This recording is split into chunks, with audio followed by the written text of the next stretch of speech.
Hello everyone, and welcome back to our next presentation. My name is Alan Bramson. I'm a CPA and owner of Value Added Accounting Solutions. We specialize in landscape businesses. Today I'd like to talk to you about an important topic, business tax entities, both the legal and taxation ramifications.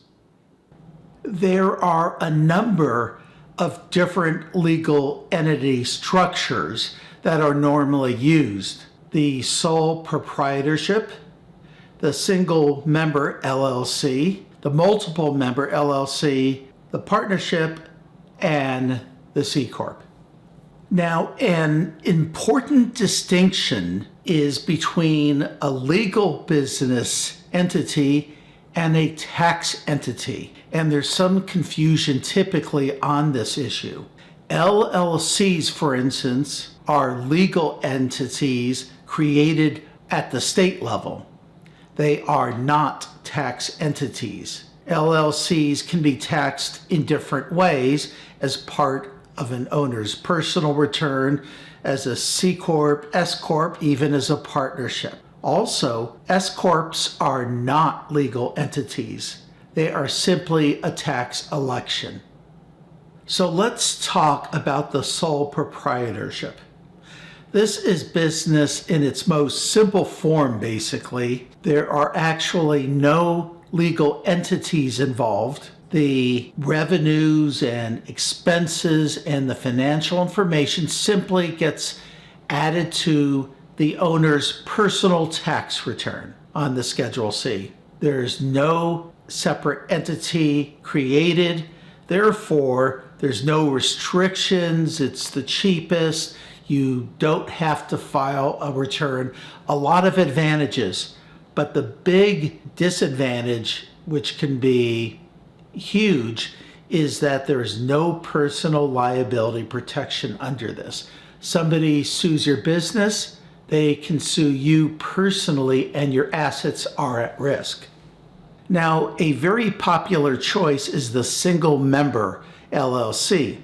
It's referred to as a disregarded entity, and basically the tax treatment, it's treated as if it was a sole proprietorship.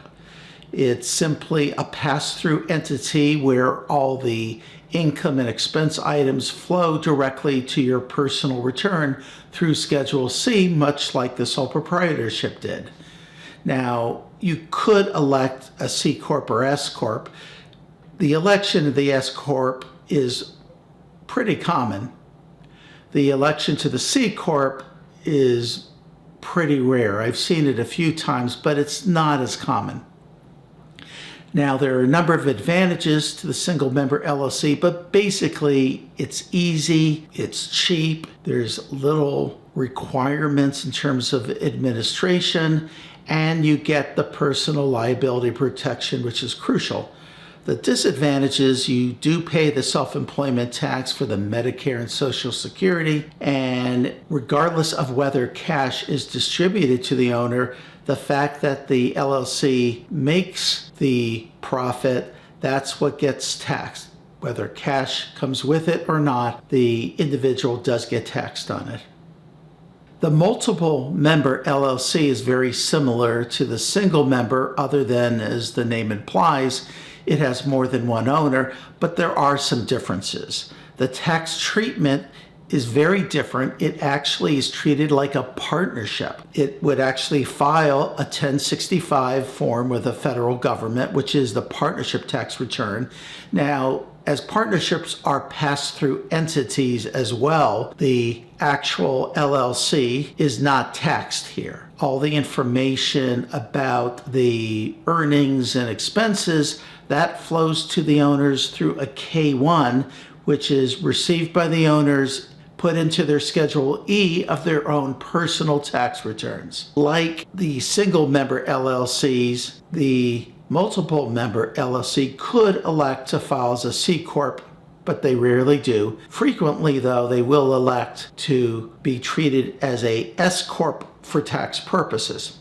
Now, there are a number of advantages of the multiple member LLC. Personal liability protection continues here as well. It's very flexible in terms of income allocations. One of the benefits of partnerships, you could pay different partners different amounts, and you avoid taxes at the entity level. One of the disadvantages is as the income and expenses are passed through, that the recipient would be taxed whether or not they actually received a distribution of cash. Let's talk about the partnership. Similar to the multiple member in terms of all the taxation we just spoke about. But the major difference here is that there's no personal liability protection. And this can be a big issue for partnerships. Let's start with the advantages. In many industries, accounting, law, etc., multiple partners can add additional skill sets. They certainly can help the financial burden if all the partners coming in are contributing funds. And it's not quite as restrictive administratively as other forms are, like the C Corp. The disadvantage is it's difficult to withdraw capital. Not only do partners have to agree in all the decisions, but if a single partner commits a bad act, every other partner, even if there's 100 partners in the firm, one partner committing a bad act opens up all the others to liability personally, even if they had no idea what occurred. The C corporation is one of the more common types for larger companies. The tax treatment is totally different. This is not a pass-through entity. It's a separate entity. It pays its own taxes. It files its own forms. Federal would file an 1120 and pay whatever taxes are due.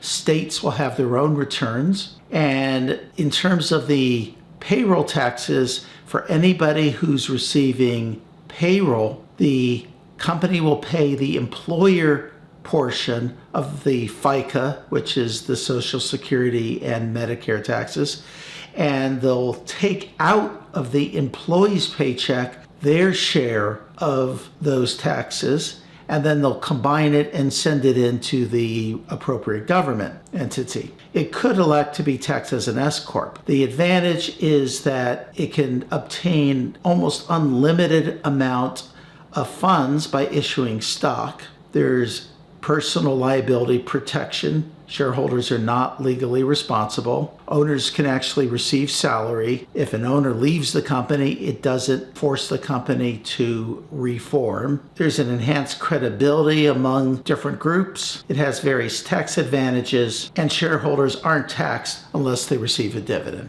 There are some big disadvantages, though. They are subject to double taxation. Double taxation because the corporation pays taxes, and then if they issue a dividend to the owners will then pay personally taxes on the dividends received. Corporations are complex, they're expensive, and if they grow large enough, they have to start filing with the SEC, and then you're entering an even more expensive, more restrictive environment. You can elect for an S Corp election, which will make it simpler in many ways.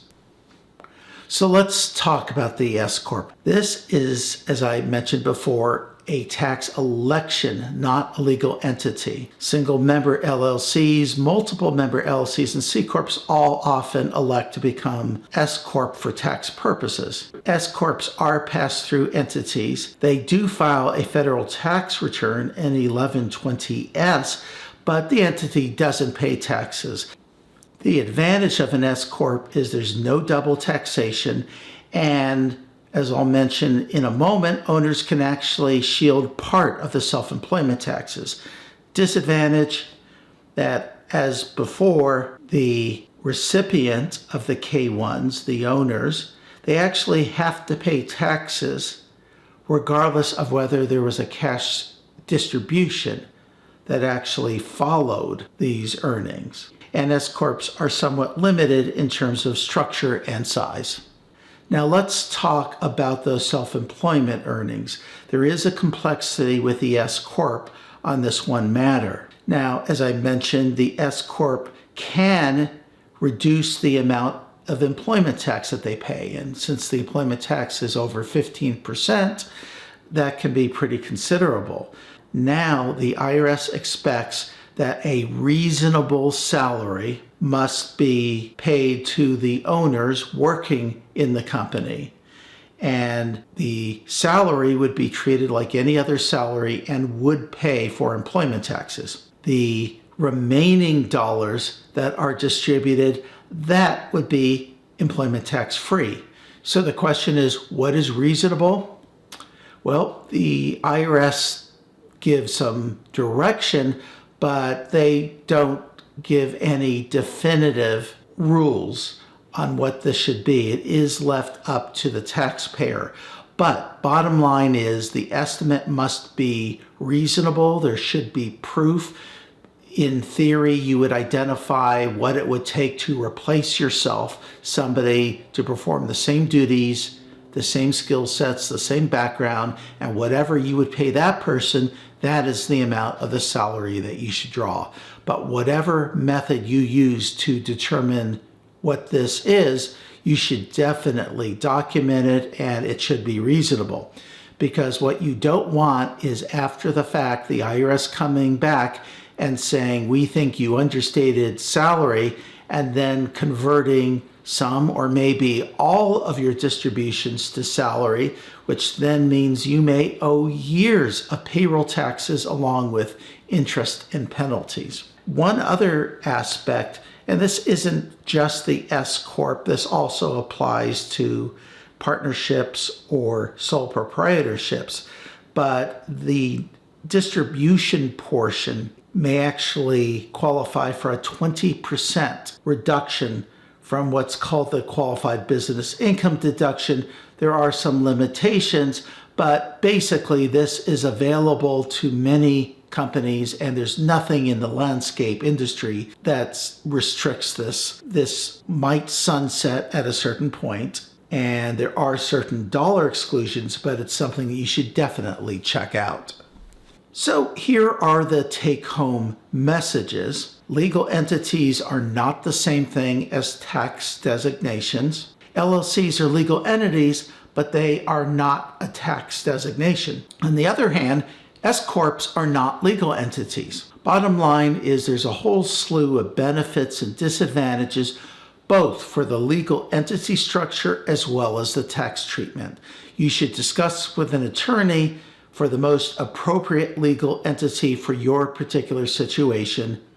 You should discuss with a tax expert the tax treatment. Well, that's the presentation. I hope this was meaningful to you. Now, if you have any questions for me, you can always contact me directly at alanb@thegreenscfo, all one word, .co. As always, you can find us on YouTube, Facebook, LinkedIn, and on our website, www.green.valueaddedaccountingsolutions.com. Well, thanks again for listening to this detailed presentation, but hopefully it can help aid you and shed some light on the subject.